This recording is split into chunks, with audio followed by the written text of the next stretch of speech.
to care for other people. So one thing to identify is, where are you living? What's your home? What's your habit?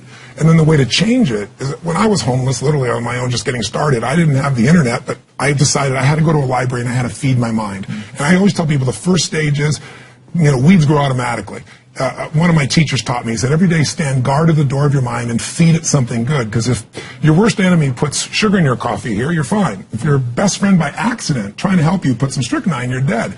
So if you feed your mind every day, 30 minutes a day of reading something, hearing something. Second, you've got to strengthen your body. And the reason, Pierce, is fear is physical, right? So is stagnation, so is numbness, so is sadness, so is rage. And when you go in and change your body by an intense workout or a run or even an intense walk and the blood's flowing through you, science has shown it instantly changes your biochemistry. And now your mind and body are working together. Third thing, all these people did in common, if you watch, they found a mission bigger than themselves. Yeah. Something that they want to aspire to that was worth more than their pain.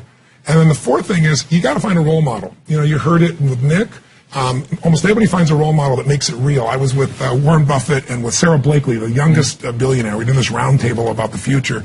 And when you listen to this woman, when women meet her, they don't just love Spanx, her product that made her a billionaire. They love this woman because she's a role model of what's possible. Yeah. When you get a role model, it becomes real to you if you get a plan, you get a goal plan, and you take massive action. And the last step, number 5, there's always somebody worse off than you are. I don't care what you've done. So if you can go help somebody worse off, it puts your life in perspective, and it also reminds you life's not about me, it's about we. I always tell people, the secret to a great life, the secret to living, is giving. And when you realize there's something in you still to give, even if you lost your legs, even if you've been through a horrific financial situation, your life can improve, but more importantly, you'll have a meaningful life because your life will contribute to other people. You think about the first thing that determines whether you can do something or not, and I put that in this first box at the top here on the left side, it's potential.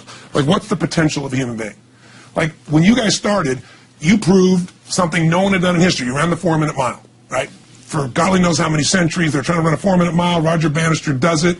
How did he do it? Do you remember?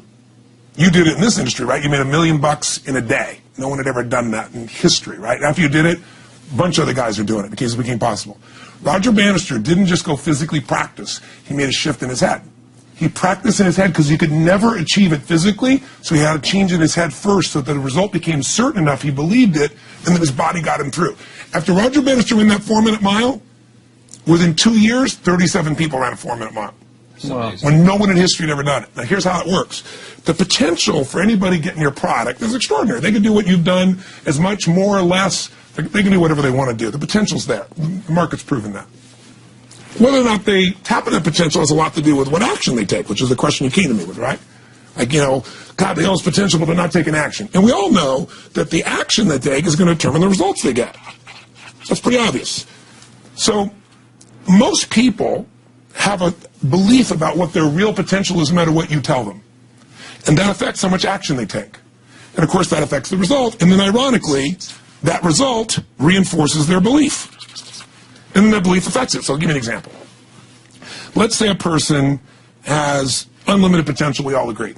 But they take little action, little results. Why? Because they have to start with a problem with their belief. They don't believe it's really going to happen for me. Maybe for Frank Kearns because he's got the cool hair and stuff, or maybe it's for you because you're so driven, but it's not me. Maybe Tony Robbins because he's a freak, got these big teeth. Whatever their thought process is, right? They got this thing, right? But what happens is, if you believe that there's very little potential, how much action are you going to take? Nothing. Nothing, little. And when you take little potential with a little action, what kind of results do you get? Lousy little results. And when you get little results, what does that do to your belief? You go, see, I told you this was a waste of time, told you this wouldn't work. And then what happens? You tap even less potential. You take even less action. You get even worse results.